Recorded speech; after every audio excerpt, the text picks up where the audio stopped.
Now the first thing you're going to want to do is to drain the swimming pool. This particular pool was drained with a sump pump, but you can also use your garden hose as a siphon.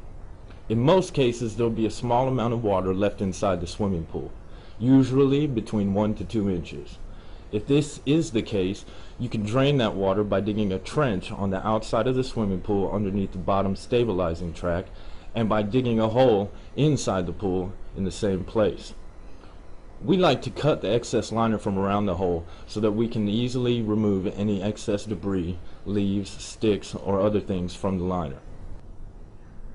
So what I'm going to do now to remove the excess water from the liner is I'm going to cut the liner at the top of the wall on the opposite side of the pool from where I dug the trench.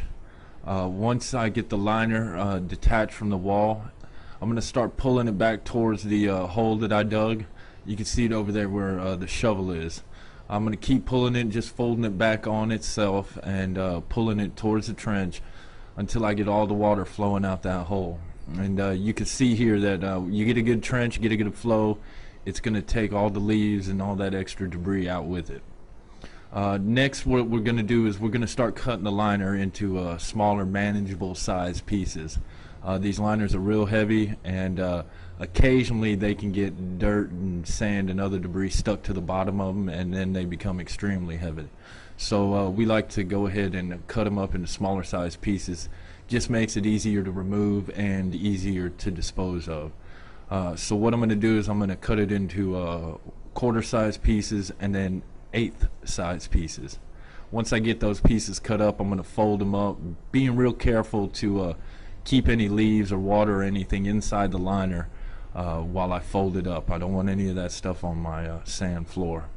Once I get those pieces tossed out, I'll go ahead and backfill in the trench I dug, and you want to make sure you fill it in on both the inside and outside of the pool. Now we'll take the skimmer off. You want to be careful when you're removing the screws from this skimmer faceplate that you don't crack it or break it.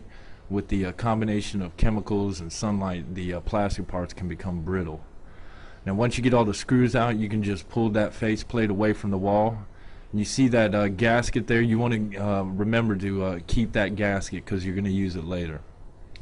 Now we'll take the return off. We'll use our channel locks to unscrew the lock nut on the outside of the pool wall.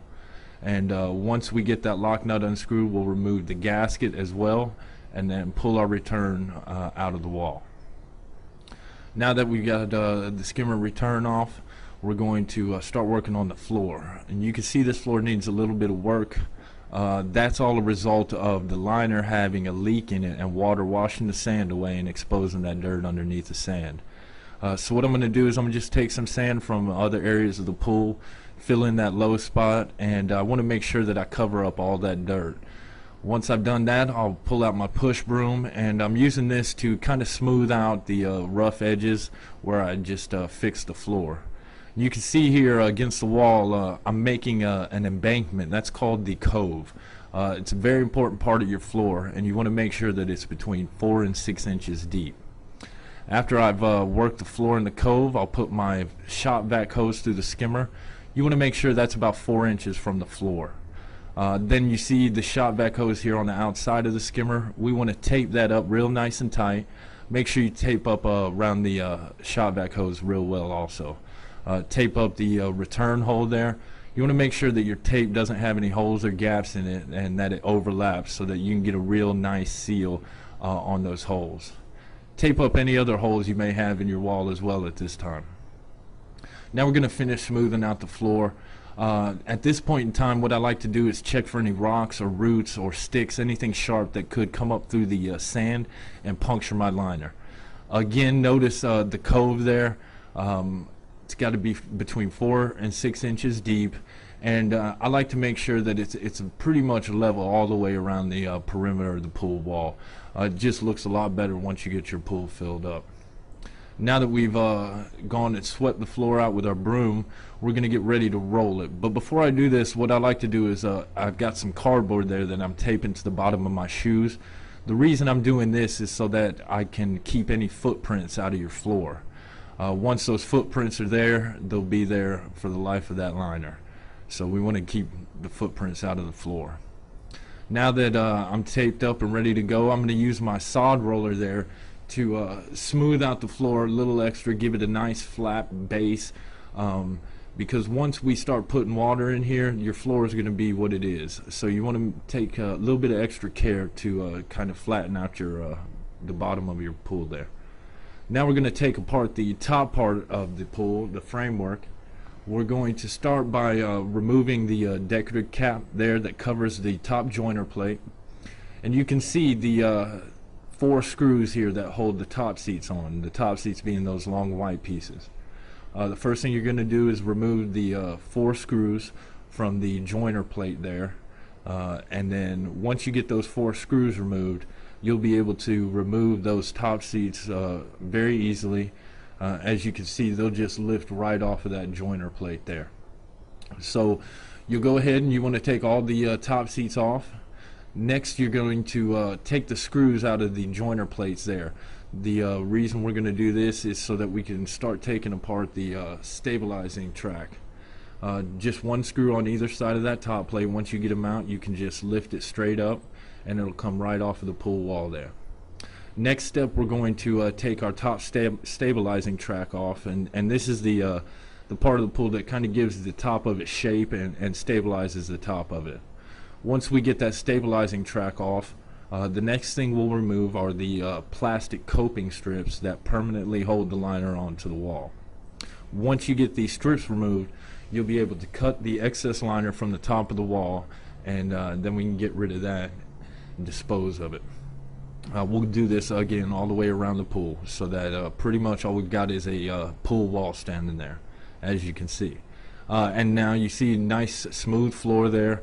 We've taken all the pool apart, we've tossed our liner in, and we're ready to start installing the liner.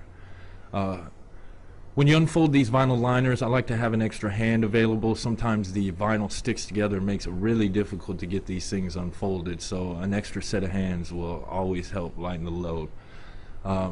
Once we unfold it, and you can see there the liner sticking together a little bit. We're going to unfold the liner all the way out, and then what we'll do is we'll find the bottom seam there, and we'll take that seam and we'll pull it out to the wall all the way around. Yeah, here you can see that seam. That's the part of the liner that we want to pull to the wall, just to get that thing centered in there real nicely. Now we're going to grab our clothespins. I know everybody was wondering what we were going to use those for. Those will temporarily attach the liner to the wall. When I go to hang this liner, I always like to start to the left of the skimmer return and move to the right, covering them up first. This is just going to make it a lot easier on you. When we go to hang the liner over the top of the wall, the first thing you're going to want to do is put your foot about 2 inches below that bottom seam that we pulled out to the wall. The reason for this is your liner is going to stretch in, and we want it to stretch in real nicely. Take that foot, pull it all the way up against the wall, and then overlap the liner over the top of the wall until you've got a little bit of tension right there. And once you've got that tension, go ahead and put some clothespins up there to hold it into place. Put some clothespins up there to hold it into place. I always like to use 2 because it's a little more strength. Then I move in about 3-foot increments, 3 feet around, doing the same thing. Put your foot 2 inches under the floor seam, pull it tight over the wall, and then you see me kind of pulling it along with me there. The reason for that is so that I can keep any wrinkles out of the top part of that liner right there. And we'll go in 3-foot increments, putting clothespins on it all the way around the pool. Once we've done that, we'll permanently attach the liner to the wall with the plastic coping strips. These strips need to be butted up to each other without any gaps. And as you're putting the strips on, what you want to do is kind of snug the liner up from the outside. You remove your clothespins and then push the coping down onto the wall. Once you've done that all the way around the pool, you'll be ready to start putting on the stabilizing track that we removed earlier. The stabilizing track will go on top of your coping strips, and as you attach the stabilizing track to the top of the wall, what you'll want to do is attach the joiner plates to the stabilizing track and to the wall. Here you see us rolling the liner up on the outside of the wall. 2 reasons we do that is one, it just looks better, hides that liner a little bit, and then two, if you ever got a leak or a hole and needed a patch, you could cut your patch from this excess liner and it would already match the liner you have. So now we're going to attach the joiner plate to the vertical upright using our drill, one screw on either side of the plate, and that'll hold the stabilizing track down and in place. Now you're going to want to go ahead and tighten down all of the joiner plates and go all the way around the pool with that stabilizing track. Once you've got all the track and the joiner plates on, you see I'm kicking the liner out against the wall right now. And the reason I'm doing that again is to center the liner inside the pool. This is mostly for aesthetic purposes, so that you can get an even seam all the way around the bottom of the pool wall. It's real important to keep that thing centered in there so you don't have an excess pattern on one side of your wall. Once we go all the way around there and get the liner centered, we're going to be able to turn our shot back on. And what this is going to do is going to suck all the air from between the pool wall and the liner. That's why it was so important that we got an airtight seal when we taped up the hole cutouts in the pool wall. And now what I'm doing now is I'm going to go around. I'm kicking a little bit harder than when I was just centering the liner, but as you can see, I'm pulling the wrinkles with me. What this is going to do is going to pull all the wrinkles from the center of the pool, from the floor area, out to the edges where the pool wall is. And you'll notice as you're going around kicking the liner up against the wall that the shot vac continuously is going to be pulling it tighter and holding those wrinkles out. Now you want to take your time on this because it's usually a 3 or 4 trip around the pool process. But you'll notice that the floor and both the walls will start tightening up and you'll get a nice smooth finish. You can see it starting to work in right there. Once you get around and you get all the wrinkles out of the floor, then you want to make sure that you don't have any wrinkles in the wall areas. Tendency seems to be that you may get some vertical wrinkles, or that you may have a slight wrinkle at the top of near your stabilizing track. If that's the case, it's not a big problem. Remember that we hung that liner 2 inches above our foot. That's so that we can stretch it in and pull those wrinkles out. So as we're going around, I'm just stepping down, pushing my foot up against the liner and pushing it down into the wall. That's going to hold all those wrinkles out. And you can see this is my third time around, and I've got a few wrinkles. I'm just pressing the liner straight down into that cove. And now the easiest way to get these vertical wrinkles out is just to tap the liner down and let the shot vac do all the work for you. You don't have to kick hard, just let the shot vac suck those wrinkles out. Now once you get all the wrinkles, the vertical wrinkles out of the wall, you'll be able to see that the shot vac has indeed pulled all the wrinkles out of the floor. You have a nice smooth surface, and you'll be able to start filling up the pool. Now once you drop your hose in, this is the part that takes a little bit longer, so I like to go ahead and start filling the pool up before I start putting it back together. Now we're going to reattach the top seats to the joiner plates.